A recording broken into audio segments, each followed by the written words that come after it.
But for any nervous New York City commuters out there, Mayor Eric Adams says the city is now considering installing metal detectors, and there will be an increased police presence in stations throughout the city. George? Okay, Amy, thanks very much. We're going to bring in the mayor right now, New York City Mayor Eric Adams. Mayor Adams, thanks for joining us. What's the latest on the manhunt? We're still active. I was briefed early this morning by our team.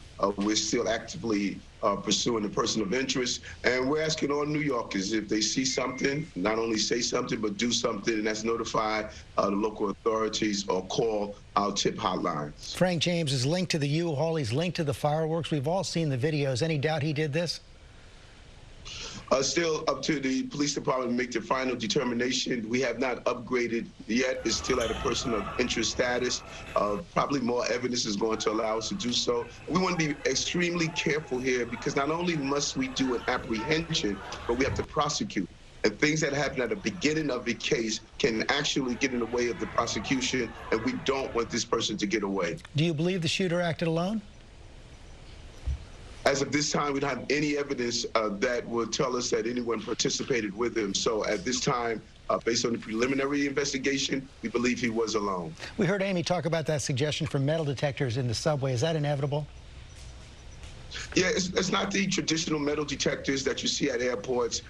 Technology has advanced so much. And when you think about it, George, we have not advanced with technology for cities when it comes down to protecting citizens better. And I'm open to all technologies. I sent my deputy mayor of public information to go to several conventions that look at the various new technologies, and there's a new method that can detect weapons that are not the traditional metal detectors that you see at airports.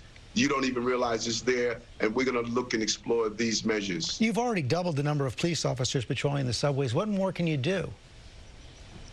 Well, it's a number of things. You know, I say over and over again, there are many rivers that feed the sea of violence, and we have to dam each one. And, you know, I think big cities all across America that are witnessing these increasing gun violence and the overproliferation of guns.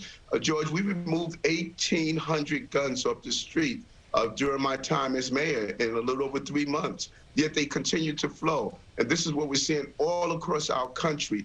We have to dam that river. We need to bring on a new ATF head that the president announced 2 days ago. We must outlaw ghost guns. We saw a young 16-year-old child was killed by a ghost gun here in the Bronx, New York. And so it's about damming each river to stop the flow of violence, the sea of violence in our cities and in our country. More than 24 people injured in that terrifying rampage. Have you had any contact with the victims? I reached out yesterday at the hospital. There were only 4 remaining in the hospital. I'm going to speak with them this morning. It was late once I finished up, and I didn't want to interrupt them. They were resting, but I will be communicating with the victims this morning. Thank goodness only 4 remaining in the hospital. But as you know, Mr. Mayor, the entire city is on edge right now. We've seen that scare in Times Square the other night. We saw the rampage in the subway yesterday. What's your message for New Yorkers? Well, listen, we believe that we have started building the foundation to deal with the historical issues that, number one, feed violence in our city. We have failed so many ways and so many generations. And just listen to that video, you hear someone saying at his age he was angry, and that anger is being played out. It was amplified after COVID. Many people are dealing with a state of despair. This is a moment of healing, and New Yorkers are good at doing that. As you alluded to, during the time when this incident took place, New Yorkers stepped up and assisted each other. Our first responders, our firefighters, our health officials.